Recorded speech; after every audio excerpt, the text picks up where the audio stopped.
Eu saúdo todos aqueles que nos assistem com a paz do Senhor Jesus. Estamos de volta. Nós somos a Igreja Cristã Maranata e você nos acompanha sempre neste horário, através desse meio de comunicação.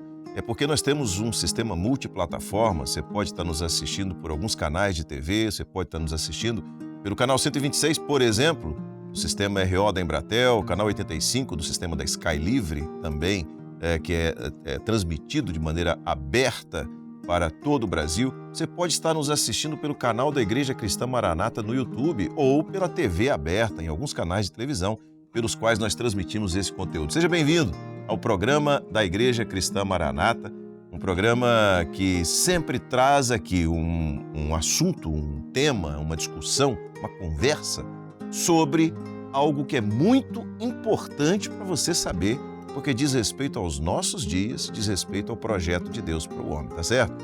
E aqui você vê os pastores que estamos presentes hoje a este encontro, a esta edição do programa. Eu começo saudando o pastor Gedeu Tigueiros, que é presidente da Igreja Cristã Maranata, está conosco aqui. Pastor Gedeu, paz do Senhor. Muito obrigado, eu saúdo aos companheiros que fazem parte desta palavra e especialmente aos nossos espectadores, nossos ouvintes, que nos honram com a sua presença neste evento. Muito bem. Bom, hoje nós temos, além dos pastores aqui, pastor Gilson, paz do Senhor. Paz do Senhor, pastor Josias. Pastor Sérgio Souza, paz do Senhor Jesus. Paz do Senhor também. Gilson Souza e Sérgio Souza, né? E também pastor Edson Ian, paz do Senhor. Você já conhece, já acompanha. Hoje nós temos aqui a visita ilustre, né, do nosso companheiro, pastor João Cidade, que é de São Paulo, é oficial da Marinha e é presidente da Missão Internacional Cristã Maranata, né, João?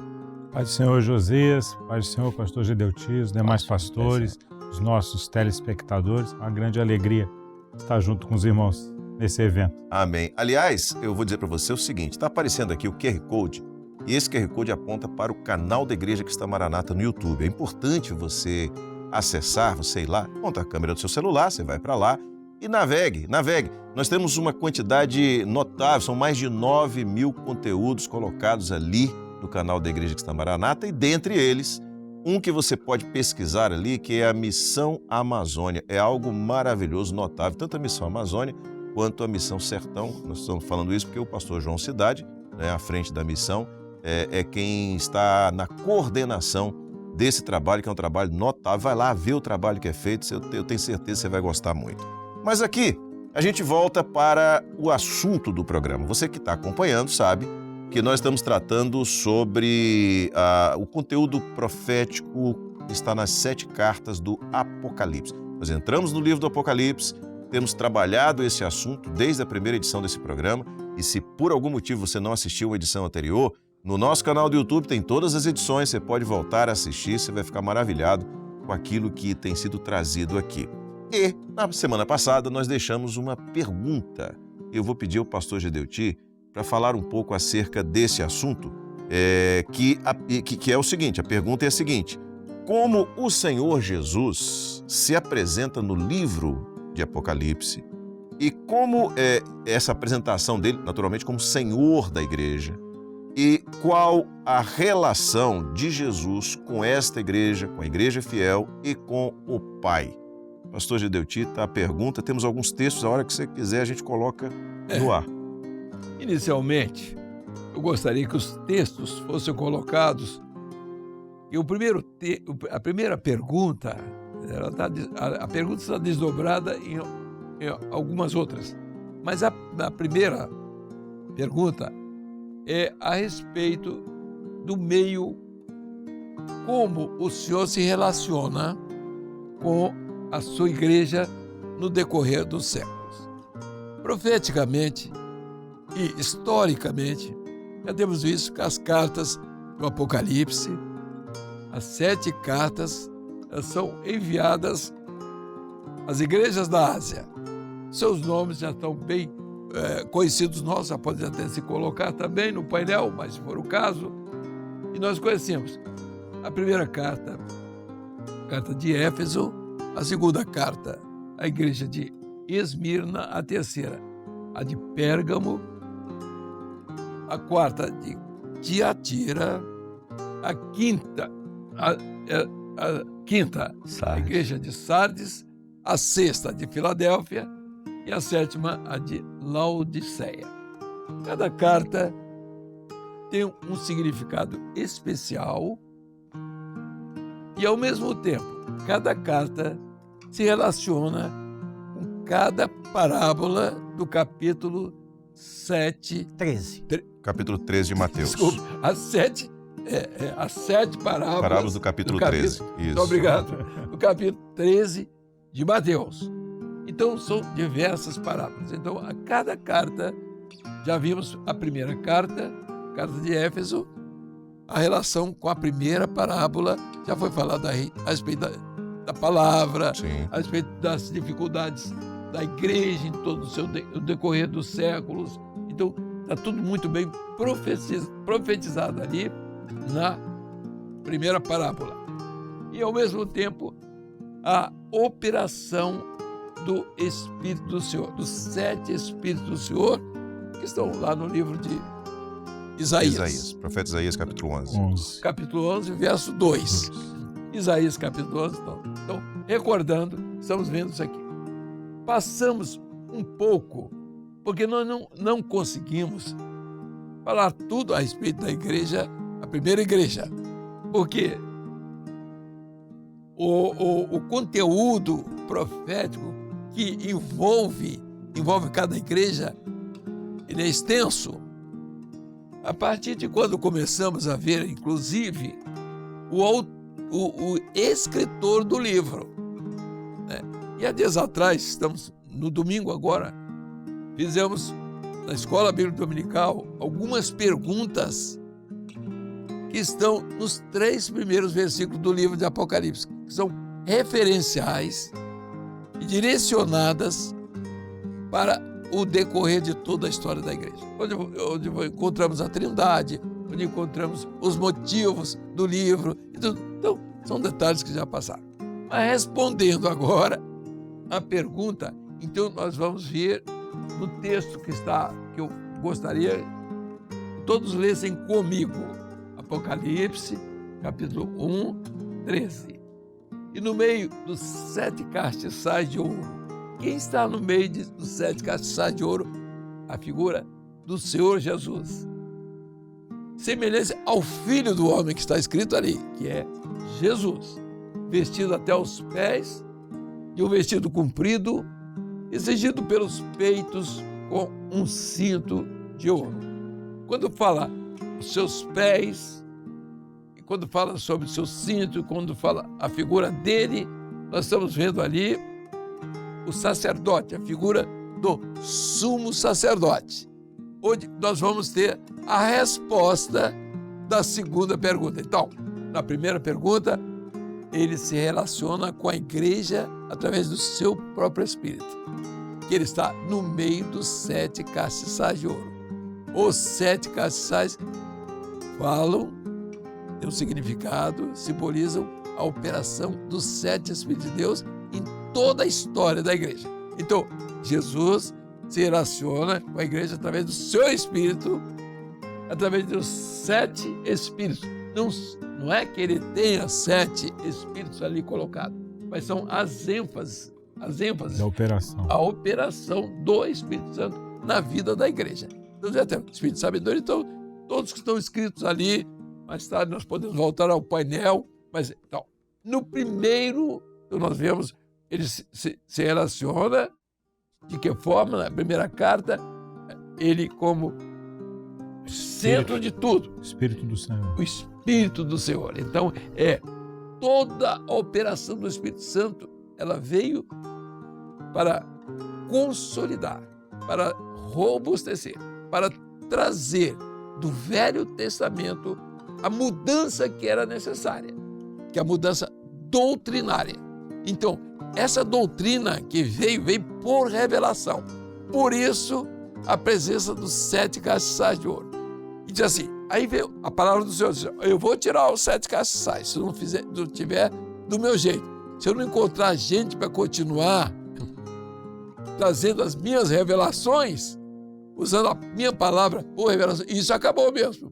Aí entrou a letra. A letra, você pergunta, Foi bom? Foi. É isso que sustentou a igreja em todo o decorrer dos séculos. Com o detalhe, que a letra foi deturpada.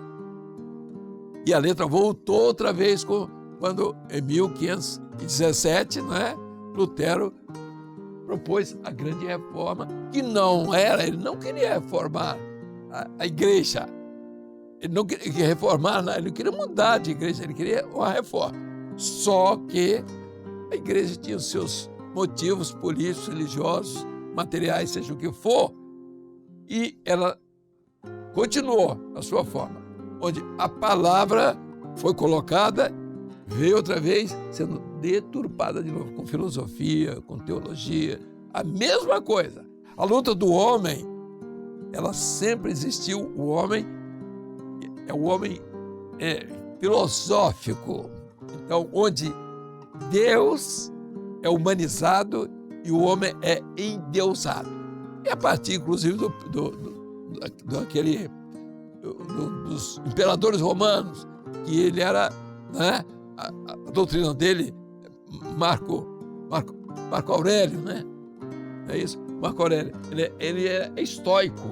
Deus. E o estoicismo é uma decorrência de toda a filosofia que interessava ao homem daquela época.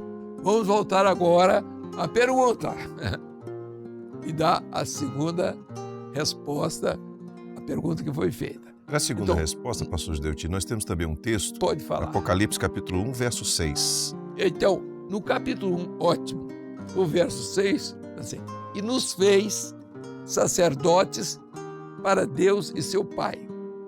A Ele, glória e poder para todos sempre. Amém.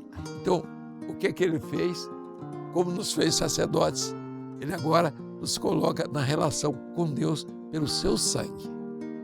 Então, toda a doutrina do Velho Testamento, todos aqueles artifícios litúrgicos, tudo aquilo do véu do templo, do cordeiro que era imolado, ele passa para o Novo Testamento agora, na figura agora. Há uma mudança completa, não é? Ele nos fez sacerdotes. Então, nós, não é? Lá no Velho Testamento entrava o sumo sacerdote em favor de todos. Mas quando ele agora nos coloca na relação com Deus, quando nos faz sacerdotes para Deus, porque nós entramos no Santíssimo através do seu sangue. Então aí está o grande segredo. Então é pelo sangue de Jesus, é pelo sacerdócio dele, ele transfere para... Por isso ele aparece com as vestes sacerdotais, como Senhor da igreja, e nós como seus servos com ele, sacerdotes com ele. Deus fez então reis e sacerdotes, reis do reino, das parábolas, estão lá, as parábolas do reino. Glória a Deus. E sacerdotes do Espírito Santo, através da operação do Espírito Santo. Bom, né? Glória a Deus. A Ele glória e poder para todos sempre. Amém. Amém. Amém. Está encerrado a minha parte. Muito bem, a gente traz aqui com isso a resposta à pergunta que ficou da semana passada, e só por essa resposta você vê a profundidade, a riqueza, o tesouro que são as revelações contidas no livro de Apocalipse, que têm sido transmitidas. E eu aproveito para convidar quem está nos assistindo, você que está nos assistindo, para não perder a Escola Bíblica Dominical da Igreja Cristã Maranata, porque esse assunto tem sido trabalhado também na EBD, na Escola Bíblica Dominical, todos os domingos às 10 horas da manhã. E você tem mais uma vez aqui o QR Code que você pode acessar o nosso canal no YouTube e assistir a Escola Bíblica Dominical, ou melhor ainda, ir a um dos templos da Igreja Cristã Maranata e assistir lá dentro do templo pelo nosso sistema de transmissão via satélite. Nós vivemos a experiência de um mesmo culto em todas as nossas igrejas. Isso é maravilhoso e você não pode perder. Mas vamos lá. O pastor Gideoti comentou aqui sobre a primeira igreja, a igreja de Éfeso. São 7 cartas, são 7 igrejas e já tratamos da igreja de Éfeso, né? Claro, com diversos complementos daquilo que tem sido trazido na Escola Bíblica Dominical, de maneira mais aprofundada e sequencial. Mas hoje a gente vai falar um pouco sobre a igreja de Esmirna, que é a segunda carta. Eu vou pedir para colocar novamente aquela planilha, aquele gráfico das 7 cartas que você está vendo aí no ar. Está vendo? A primeira igreja, a igreja de Éfeso, a segunda igreja, a igreja de Esmirna, nessas colunas que você está vendo aí. E nós vamos hoje tratar um pouquinho sobre a igreja de Esmirna. Eu vou pedir ao pastor Gilson para contextualizar, falar sobre a igreja de Esmirna. E essas 7 cartas, ou essas 7 igrejas, pastor Gilson, elas apontam para 7 períodos da história da igreja ao longo desses 2000 anos, né, do Senhor Jesus para cá, do início da igreja ali, após a ressurreição do Senhor Jesus, até os nossos dias. Então, a que período se refere essa carta à igreja de Esmirna? E se refere profeticamente essa carta à igreja de Esmirna? Como é que a gente pode contextualizar quem está nos assistindo sobre isso? Aliás, pastor Josias, é interessante observar que, conforme o pastor Gedeuti citou agora há pouco, o nome de cada uma das cartas, né? No caso da segunda carta, que foi a igreja de Esmirna, as 7 cartas são relacionadas tanto ao período histórico da igreja, da existência da igreja, quanto ao período profético, ou seja, o momento profético que a igreja viveu dentro da sua história. Se nós fôssemos delimitar historicamente a igreja de Esmirna, nós iríamos usar a seguinte linguagem. Ela começou a partir das primeiras perseguições que foram levantadas contra a igreja, especialmente as perseguições externas, aquelas que vieram a partir de Nero, né, e foram terminar lá 200 anos depois, cerca de 200 anos depois, em Diocleciano. Muito bem, foram 10 ondas de perseguição. Agora, é interessante que, falando sobre o nome Esmirna, a palavra Esmirna, que hoje está lá, é uma cidade que está lá na Turquia, com o nome de Izmir, né? Essa cidade, por sinal, até é a cidade, pastor Josias, é a 3ª maior cidade da Turquia hoje, em população e extensão territorial. Inclusive, cidade muito grande. Gilson, as imagens estão aparecendo aí. Você que está assistindo, está vendo imagens recentes da cidade. Exatamente. E só um detalhe. Pois não, pastor. Ela tinha na época 100 mil habitantes. Sim. Hoje ela tem 4.367.000 habitantes. O tamanho de Esmirna é uma hoje. grande cidade, né? Ele chama Izmir também, né? Izmir, né? Hoje, Izmir. Izmir. É a mesma coisa, não faz diferença. O fato é que o nome Esmirna, às vezes alguém pergunta, o que é? Por que Esmirna? Porque a palavra, o nome Esmirna, está relacionado a uma planta, é uma especiaria, né? Essa planta, chamada mirra, que é aquela planta que quanto mais ela é amassada, esmagada, mais ela exala cheiro, mais ela exala perfume. Então isso mostra a característica profética dessa igreja, ou seja, do período profético de Esmirna, que é o período que marca o sofrimento da igreja em razão de grandes perseguições que se levantaram contra a igreja. Até o Senhor Jesus, quando manda João escrever a carta a Esmirna, ele faz questão de falar ali no capítulo 2, o versículo 9, quando ele fala assim, versículo 10, aliás, não temas das coisas que hás de padecer, porque vocês serão lançados na prisão e terás 10 dias de tribulação, né? 10 ondas de perseguição. Que na verdade foram 10 ondas de perseguição ao longo de um espaço de 200 anos, como já dissemos, começando em Nero, terminando em Diocleciano, e isso vai mostrar exatamente o que caracteriza o período profético de Esmirna. E aí nós poderíamos dizer que dentro do livro de Apocalipse, das cartas escritas ali, o período de Esmirna, profeticamente, na verdade, ele começa com o primeiro mártir, que é o mártir que a igreja relata ali no livro de Atos dos Apóstolos, que era Estevão, o primeiro mártir da igreja, e vai encerrar o período profético de Esmirna numa citação feita já na carta seguinte, que é a carta a Pérgamo, quando fala a respeito de Antipas, minha fiel testemunha, que morreu entre vós no lugar onde, o texto diz assim, onde Satanás habita. Então era exatamente o período profético que marca o período dos grandes mártires. Tudo bem que os mártires continuaram existindo e existem até os dias de hoje, mas o período que marcou realmente o sofrimento, ou seja, a característica do nome Esmirna, foi esse período das grandes perseguições que se levantaram contra a igreja. Às vezes os irmãos eram perseguidos nas cruzes, mortos nas cruzes, nas fogueiras, nas arenas, comidos por feras, mas era esse período que marcou, portanto, o nome Esmirna. Viu, pastor Josias? Espero que tenha sido claro na pergunta. Perfeito. Algum detalhe? Um adendo aqui. Na verdade, o pastor Gilson colocou muito bem a questão do sofrimento do período da igreja. Então, é preciso saber e entender que aquele sofrimento marcou o que era fundamental do projeto de Deus. É de que havia uma doutrina que foi pregada em Éfeso e que ela ia ser vivida em Esmirna. Mas a doutrina que foi vivida em Esmirna foi dizer que a morte era melhor do que aquela vida. Amém. Então eles iam para as cruzes, para as fogueiras, porque eles sabiam que iam ressuscitar. Amém. A morte comum não os ressuscitaria, mas a morte por Jesus, pelo Evangelho, porque era a doutrina. Jesus assim, eu sou a ressurreição e a vida. Então eles morriam para estar nos braços do Senhor. E muito interessante, esse sofrimento que fez com que a igreja crescesse.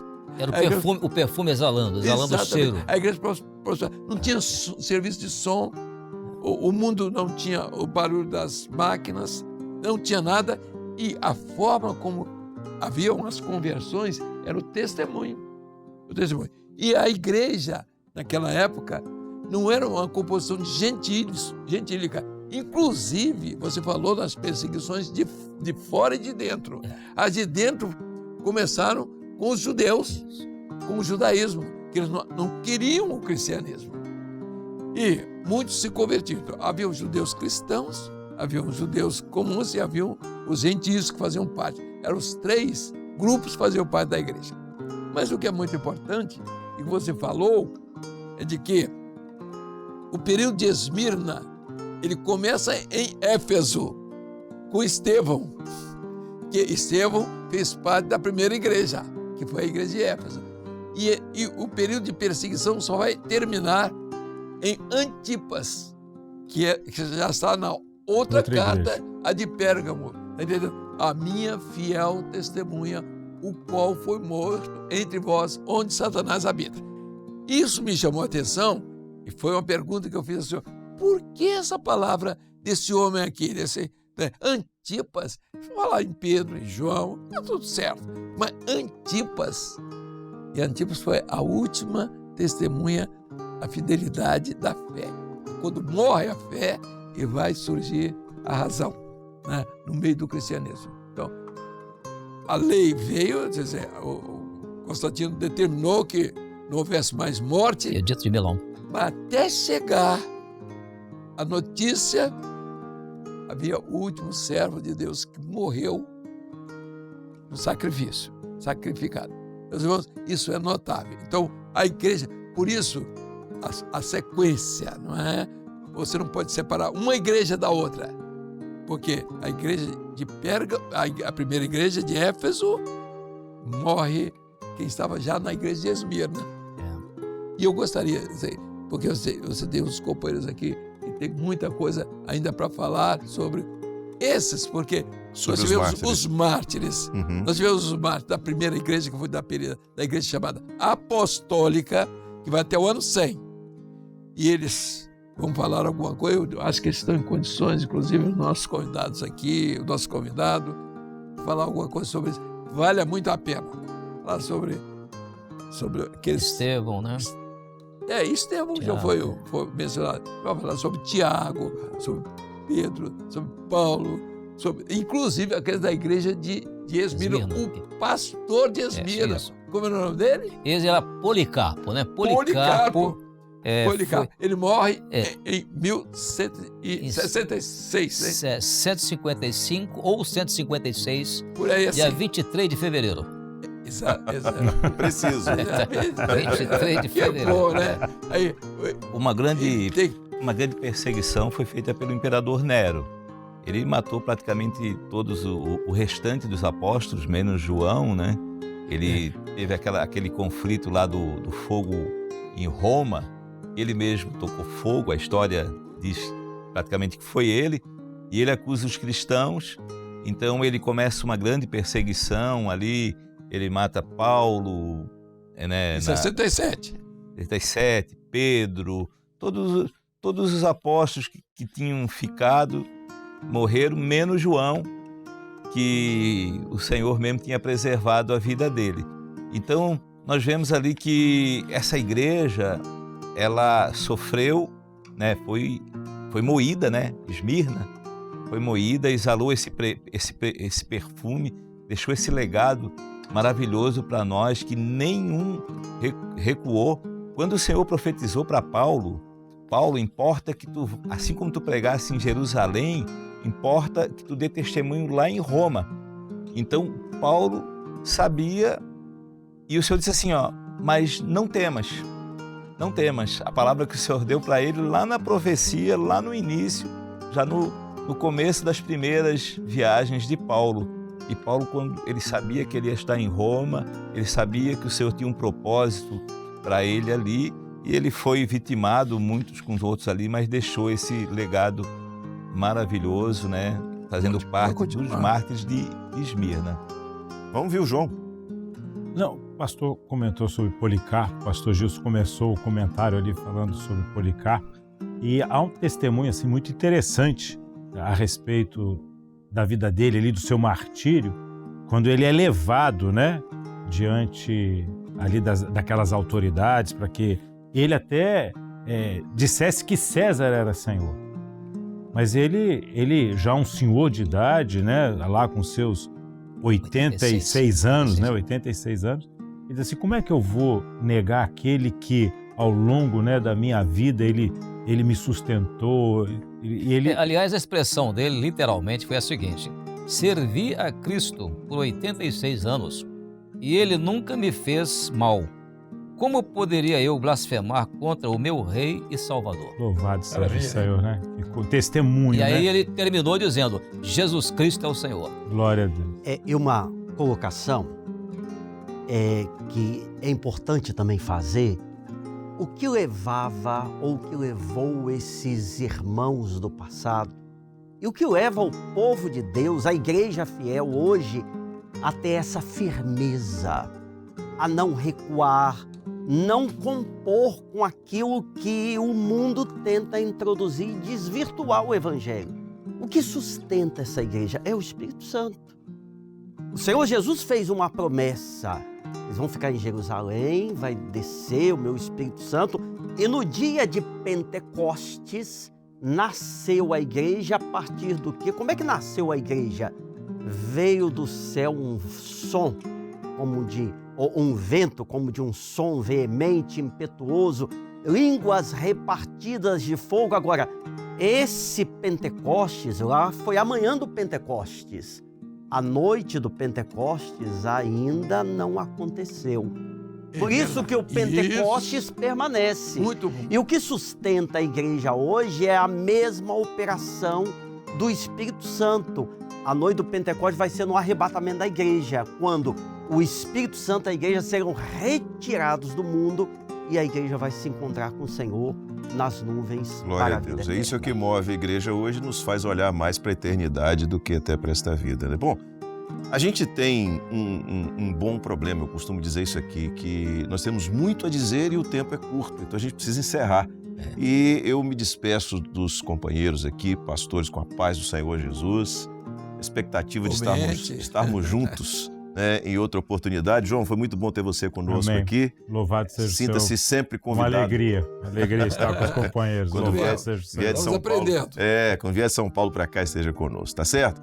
Bom, a gente chega então ao final de mais uma edição do programa da Igreja Cristã Maranata. Na semana que vem, neste mesmo horário e através desse mesmo canal que você está assistindo, é nosso convidado para participar conosco dessa festa, dessa bênção. Deus abençoe, a paz do Senhor.